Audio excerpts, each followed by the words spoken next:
The president of South Africa, Cyril Ramaphosa, has begun, and you may have seen this in the press, seizing land from his own citizens without compensation because they are the wrong skin color.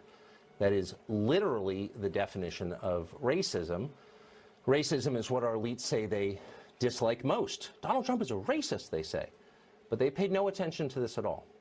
In fact, Ramaphosa is one of Barack Obama's favorite leaders in the world. In a speech just a few weeks ago, Obama praised him. He praised the racist government of South Africa and Ramaphosa by name for, quote, inspiring hope throughout the country. Does our current bureaucratic elite agree with that? Apparently they do. We called over to the State Department for comment on South Africa's land seizures which should be getting worldwide attention because they are immoral but are getting basically none. And the State Department replied with what is honestly an unbelievable statement. We're going to quote it for you at length. Here it is, quote, "We are aware of these reports and have been following this issue very closely for some time. South Africa is a strong democracy with resilient institutions, including a free press and an independent judiciary. South Africans are grappling with the difficult issue of land reform through an open process, including public hearings, broad-based consultations, and active civil society engagement. President Ramaphosa has pledged that the land reform process will follow the rule of law and its implementation will not adversely affect economic growth, agricultural production, or food security." End quote. State Department did not mention that by following the rule of law, he has changed the country's constitution to make it possible to steal land from people because they are the wrong skin color. In other words, nothing to see here, says Mike Pompeo's State Department. It's totally okay for South Africa to steal property for racist reasons because they are, quote, a strong democracy and held, quote, public hearings.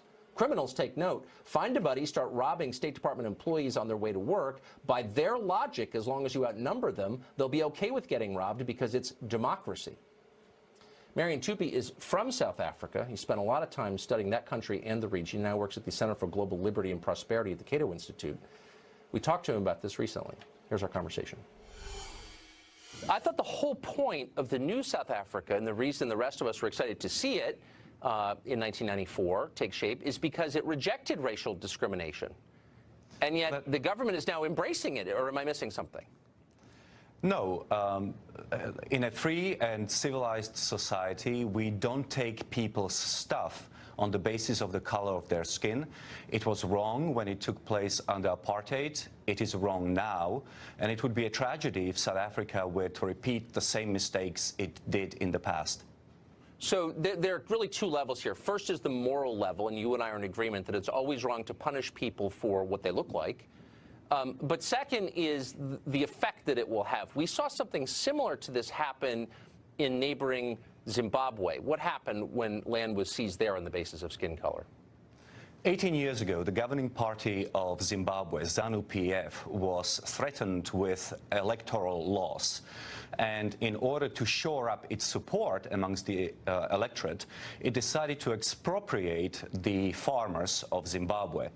What that led to, aside from horrific violence, was a total economic collapse of the country. Half a century of economic growth was wiped out in Zimbabwe as a result of this particular policy. The country experienced hyperinflation and had to abandon its currency. The country's unemployment rate was roughly 90%. Life expectancy plummeted. Child mortality increased. And, of course, the agricultural production has collapsed and hunger ensued. So the Western media, particularly the media of the United States, has resolutely ignored this. This didn't just happen today. This has been unfolding over a period of years. The Trump administration has not weighed in on this. How should the U.S. administration respond to this human rights tragedy that we're watching unfold? Well, the first thing that needs to be made clear is to denounce the policy. The administration needs to make it very clear that it is both immoral, because it targets a specific group of people, and I thought we were beyond that. And secondly, that it would be economically destructive. So we need to make it very clear where we stand. Secondly, South African government needs to be aware that the law, the African Growth and Opportunity Act, under which South Africa trades with the United States requires the President of the United States to expel countries from AGOA that do not respect property rights and due process. So South African government needs to be aware that if it changes the constitution and legalizes what is essentially theft of private property, it will be kicked out of AGOA, and further negative economic consequences will ensue. Why would former President Barack Obama, just several weeks ago, publicly praise a racist like Cyril Ramaphosa? Why would he do that? A lot of people hope that Cyril Ramaphosa is playing some sort of a three-dimensional chess, that he's just trying to appease the far left of his political party and the far left in the country. But ultimately, he doesn't really believe in what he explicitly says he believes. Cyril Ramaphosa has said that by expropriating the farmland, the privately owned farmland in South Africa, he's going to create the Garden of Eden in South Africa. He's going to turn South Africa into hell, just like Zimbabwe is a complete catastrophe. And so Barack Obama should pick up the phone, call Cyril Ramaphosa, and tell him that if he wants to continue to enjoy the good press he's been having, he needs to reverse policy that he is set on and behave in accordance with normal rules that define and characterize free countries. Yeah, I wish he'd said that in public when he had the chance, but of course he didn't, being a coward. Marion, thank you very much for your deep knowledge on this subject. I appreciate it. My pleasure. So that's a tragedy. You just heard that. Keep in mind, our State Department right now supports race-based land seizure. We hope that policy changes. Parliament has begun amending the Constitution to allow land owned by white South Africans to be confiscated by the government without compensation. The motion was brought by Julius Malema, a longtime gadfly and violent nutcase, who clarified that he does not support killing the entire white population right now.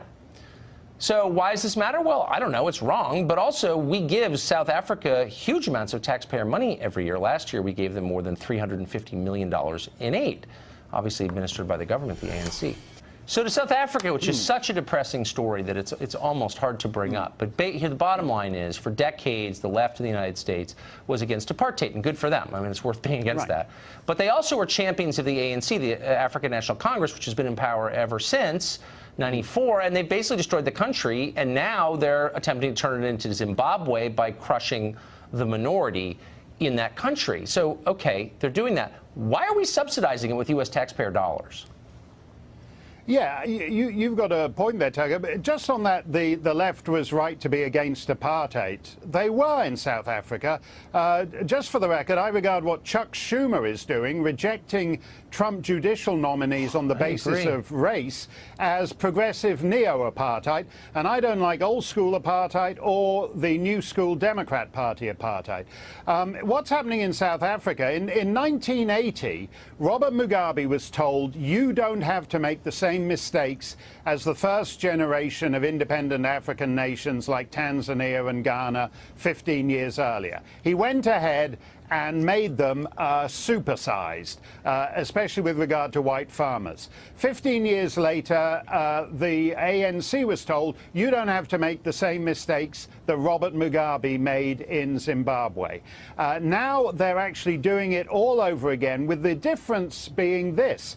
South Africa is the economic anchor of that continent, and it has existed with one foot in the developed and one foot in the developing camp since the corrupt ANC took over a couple of decades ago. If they actually turn South Africa into an economic basket case like Zimbabwe, that has huge consequences, including the fact that millions and millions of people will be sent scurrying over the Mediterranean into Europe. No, it's totally true. The State Department, and the State Department should not be subsidizing that. I agree. And liberals pretend it's not happening, which is actually patronizing. Why are liberals giving cover to one of the most corrupt regimes in the world? I've never understood that. I don't understand them. Mark Stein. It's virtue signaling. Well, that's exactly. You're right. I guess I do understand. Such a good point. That's it. Yeah, the fact that they're miserable makes no difference. Miserable lives ruined, people murdered. Exactly. The great Mark Steyn. Thank you, Mark.